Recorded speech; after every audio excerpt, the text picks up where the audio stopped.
You know your child can be sweet, kind, caring, but they flip like Jekyll and Hyde, and so you never know what kind of mood you're going to be walking into. You walk around on eggshells, tiptoeing over the next power struggle. Well, today we're going to talk about what your ODD child actually needs from you and how to end those power struggles.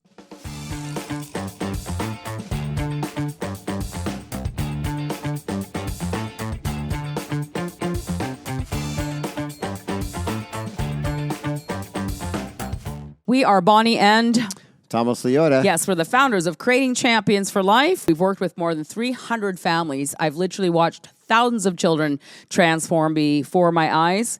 No medication, no therapy, nothing fixing them from the outside in, but by helping them build capabilities, learn life skills, and grow confidence from the inside out. So today we're going to talk about power struggles and how to end them, because when I first met you, Tom, I had 4 kids, all being diagnosed with different disorders. My youngest, severe ODD. And I was walking around on eggshells, thinking I was the greatest mom in the world. I took care of my kids. I gave them a great life. I made enough money to give them all their own bedrooms and a Toys R Us in each room, et cetera, et cetera. But something was backfiring, and that was me feeling like I had to be everything to everybody. And at the time, I didn't know you knew anything about kids. So Right. Talk about when you first met my kids and the chaotic environment you came into. Okay. Well, here's the short answer. Yeah. I got introduced to literally hundreds, if not thousands, of families. And they started being very intimate of what's happening in the home. And what I found is, if you could think of it this way, we have 3 basic rights: food, clothes, and shelter. What if everything else was called a privilege? And when you violate this code, everything on the dark side, the negative side, the friction, whatever you want to call all the stuff that you're in right now, it's supposed to show up when you violate this code. It's the prime directive called Know Your Role as a Parent. And the prime directive is to prepare them with missing life skills that we're not born with to launch out of the nest. And when every parent brought their kids to me, we focused on which life skill they're missing. Yep. Every disorder dissed itself. And the short answer for Bonnie is, I said, what if you're going the wrong direction in your car 100 miles an hour? Just take your foot off the gas and release that lie that you're responsible for anything above food, clothing, shelter. Just let it go. Just let it go. Let it go. Your kids want Nike shoes. Can we just be happy for them? I would love for you to have Nike shoes. How are you going to make those show up? I stopped feeling responsible for making my kids happy, especially like when we were standing in the office that one day. Like, I'll always remember it like it would just happen yesterday, you know, and you asked me the question. What's your role as a parent, Bonnie? I could not define. I mean, if you're listening to this right now, write it down. What is my role as a parent? Can you define it? You could probably define your career, your job. What is your role in your career? You can probably define that. But what is my role as a parent? Well, it's to lavish them with attention, to make them happy, to buy them things, to protect them, to correct them. Like, none of those things actually felt right in my soul until you said your job is to prepare them for life. And that makes sense. Period. To prepare them for life. Now, if I go back in my own childhood, I know that if I wanted to make anything happen, I had to work for it. But it was presented in a way that made me grow up thinking, I want to give my kids a better life. Because you didn't want to duplicate the gauntlet that you Yeah, survived. the yelling and the screaming and the why can't you just listen to me? And it was just, no, we can't afford that. So I internally had to go and figure out how to make things happen on my own.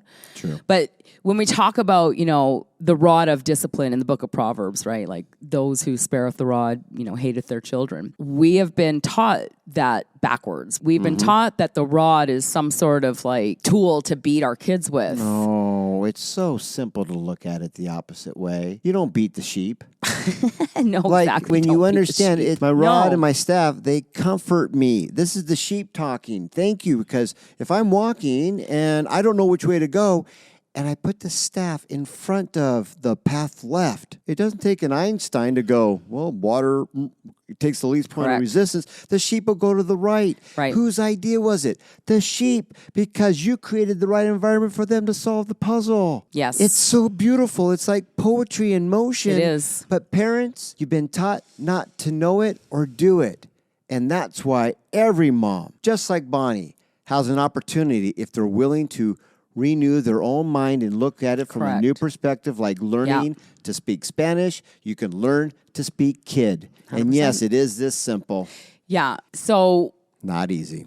No. And you know what? I knew intuitively my whole life that God would never say, beat your kids. Like, it just never matched. I can't imagine Jesus ever like yelling at or beating a kid. So why do we do it?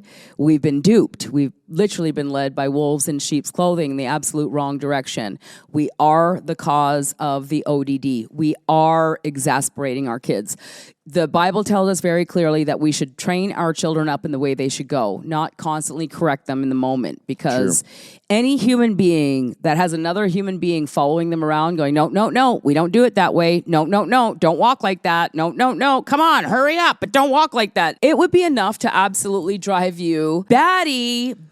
So when you say discipline with the rod of love and comfort, what Tom showed me to do was to, you want a sleepover? I would love for you to have a sleepover. Validate the sleepover. Let me show you what you can do to earn the sleepover. Whether it be like their chores or cleaning their room or doing their homework, what do you want them to do so they can make the things important to them show up? Now, here's the part that can relate to the big kids, better known as adults. You know what you had to do to take a 1-week vacation. There's a lot of responsibility and pre-framing. Correct. You with me on this? And you know I'm talking right to you. The child has no clue what that is. And so what Bonnie's talking about is introducing a vision of what they're going to be outside the nest on their own.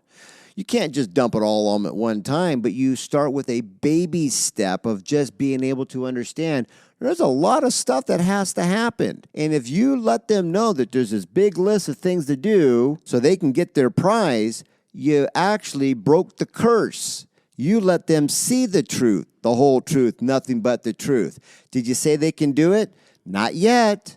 But to not let them know the truth and then feel resentful later, or they weren't appreciative enough because they have no idea what I had to do, you ask them, you know how much I had to work? They're going to look at you like, no, stupid adult. I don't have a clue, because guess what? You didn't show me. You didn't show me, Not tell, and there's a razor's edge there. We need to tell our kids the truth about how the world works, not keep it all inside and be all stressed out. And then, like, every time your kid enters the room, we're like, stop, annoyed, because they're learning how to talk to us by how we talk to them. You are their leader and their guide. So let me give you a vision, Mom and Dad, what this can look like when you learn to speak kid and you implement the 12 principles of creating champions for life. It was the summer after I met you. So I met you in January of 2011. Well, by the time, and you met my kids in May, so June, July, August. So 3 months after I met you, I planned a camping trip with my kids. That's right. They were like 6 to 12. They were severe ODD, 3 ADHD. My house was chaos when I first met Tom. So 3 months isn't a very long period of time, especially when I didn't have like audios to listen to or anything. I just had my sticky notes and an awareness that the kids wanted more responsibility. So here's the vision. They were 6, 9, 11, and 12, plus Michael was about 1.5 years at the time. And so I planned this camping trip, just me.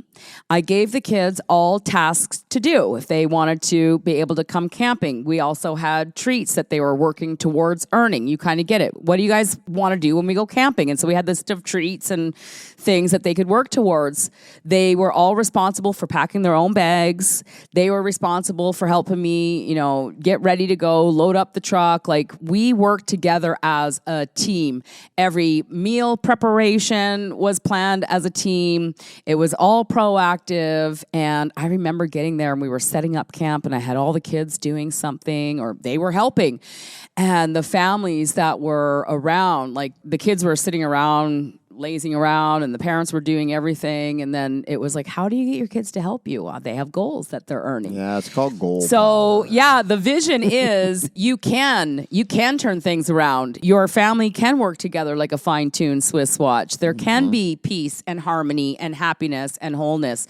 In fact, that is the fruit of the Spirit. If we're living in chaos and arguing and power struggles and walking around on eggshells, that means we're not living God's divine plan. We're off the path because the two things don't match. We are meant to live in joy and happiness and have peace in our lives. So with all that being said, that's as far as we can go today. That's very true. I want to know, what was your biggest takeaway from today's talk? Post a comment underneath this lesson. We read every single one of them. We'd love to do a show just for you. And if you're at all inspired, make sure to subscribe to our channel. And so with all that being said, until we meet again, here's to our parenting success. Cheers, everyone. Bye for now. Bye for now.